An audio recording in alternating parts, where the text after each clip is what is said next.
This is the CANIK TTI Combat from Taran Tactical. So today we're gonna shoot it. Hey guys, welcome back to the channel. Today we have on loan for us from Hector at ether.supercars. He loaned us his CANIK TTI Combat. Right off the bat, this gun is pretty nice the way it's set up. The ergos are super nice, the mags drop free. If I had to compare it to something, I would say the slide is kind of like a VP9. It even has the red loaded chamber indicator on the back. The frame and the weight feels like a Glock 17. And the trigger is probably the closest thing you'd find to like a Walther PDP with the performance triggers, especially from TTI. I don't know how the stock Caniks are. We don't have those to test, but based on what I've seen, that's how the trigger is on this thing. It's probably the closest I've ever felt to the PDP. Gun is empty. It is pretty clean, like not very gritty in the wall. Super short, and the reset, super short. It's super light. It feels like it's maybe like a 2.5, 3 pound trigger, but it feels good. Basically, it's like a combination of all these other guns, I feel like. And then this one from TTI has the comp on it, so it makes it shoot flatter. So we're gonna run the drill. We're just gonna dive straight into it.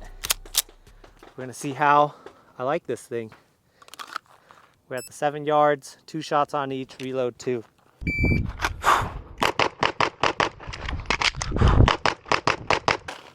That was in a 4.82. Dude, this thing shoots fast.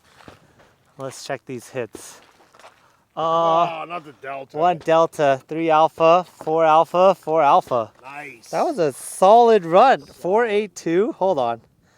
Let's do the math on that. Do the math, bro. That was so 1 Delta 60 in a 4.82 off the rip, 11.61. What? That right now is faster than I think my Walther too. Dude, I think that's the highest hit factor I've ever seen you get before, dude. Yeah. That's fucking wild. So this thing like off the rip is pretty, this is my first time running this drill with this gun. So, all right, we're gonna tape it up and try it again. Okay, this is second run with the TTI Combat. Okay. What the hell? It beat my gun.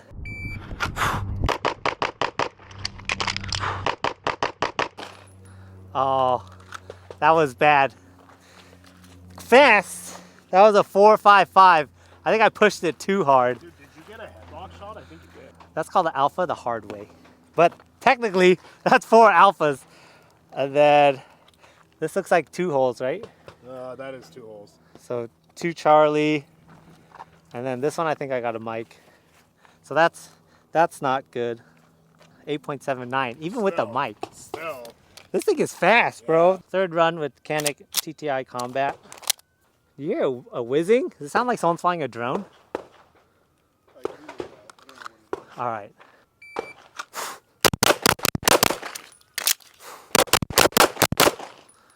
Oh, that was bad. 4.79. I'm like really fast with this gun, but Good cadence though. yeah, 1 Charlie, 1 Delta, 1 Charlie, 1 Charlie.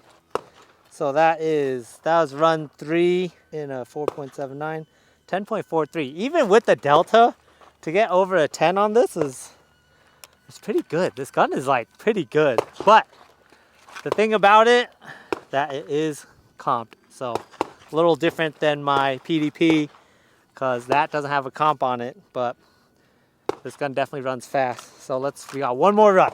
All right, this is the final run. Final run with the TTI Combat. All the marbles, bro. All right, here we go. Final run, ready? Killed in the streets. Ah! Oh wait, what the hell? Did you see that? I had a round chambered. Was that a light strike? Yeah. Is that our first malfunction with this thing? No, it didn't even hit the primer. Ready?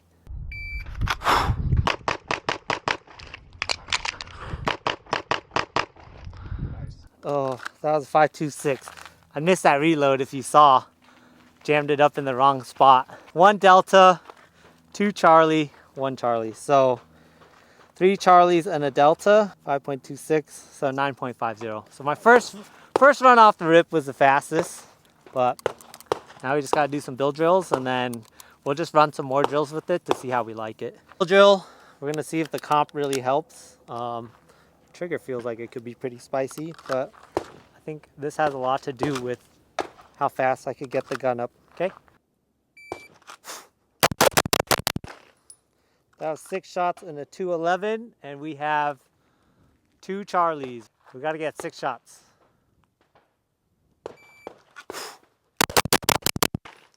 There you go, 6 shots in a 227. 227, we're seeing splits of 1.6, 1.6, 1.6, 1.6, 1.8, 1.6. So I'm seeing splits of like 1.6 with this gun. That's probably like how fast I could like split any gun. Maybe like 0.15 is the fastest I've seen.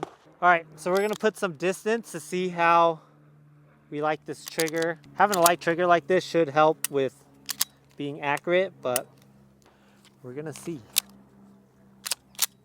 Okay, so we're doing 2 shots on each, 2 on this. We're gonna reload on the run and then do 2 shots on each. Okay, so your time was a 14:19. All right, let's go.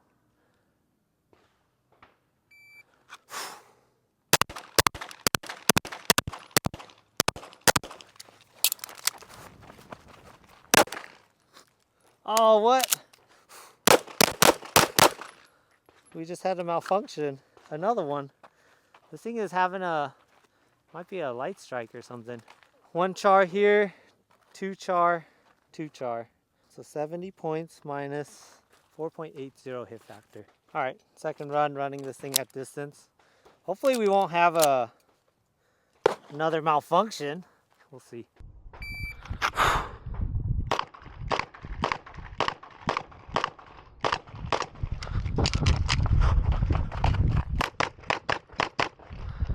Woo, that was a 999. Oh, I got 1 Charlie here, 1 Charlie, and 2 Charlie. So 4 Charlies, 70 points minus 8, 9.99, 6.20. During a match, if I got that, that's acceptable. I'd take that. That is shooting the Canik. Not bad with this gun. Actually, I kind of like it. It's pretty good. Yeah, so running the drills off the rip, I was able to beat my fastest time with the Walther, which is pretty crazy. I wasn't expecting that, especially with the first round, but the gun just shot so fast and flat, so I was able to do that. But I think I got maybe a little too tense or overconfident as the day went on, so I couldn't run it as fast. But yeah, out of the box, this gun just does it all, I feel like. So on build drills, I feel like I couldn't split the gun that fast. I don't know if I was getting like hung up on the trigger.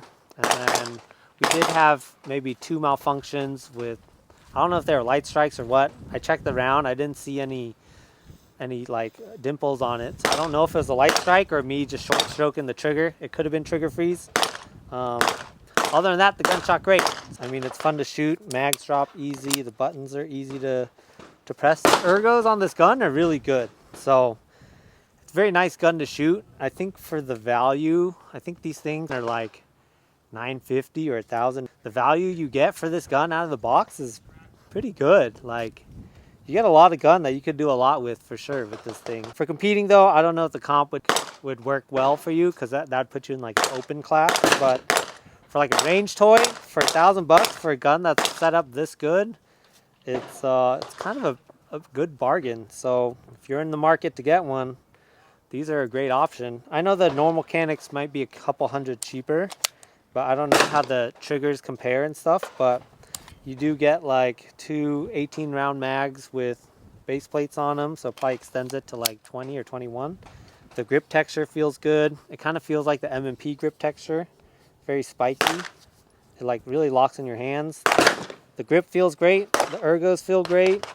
I've heard of Caniks being a little more snappy or violent, but this one didn't feel like it at all. I thought it shot pretty soft.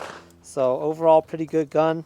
Thanks to Hector for letting us borrow this gun to review it. Give them a follow on Instagram.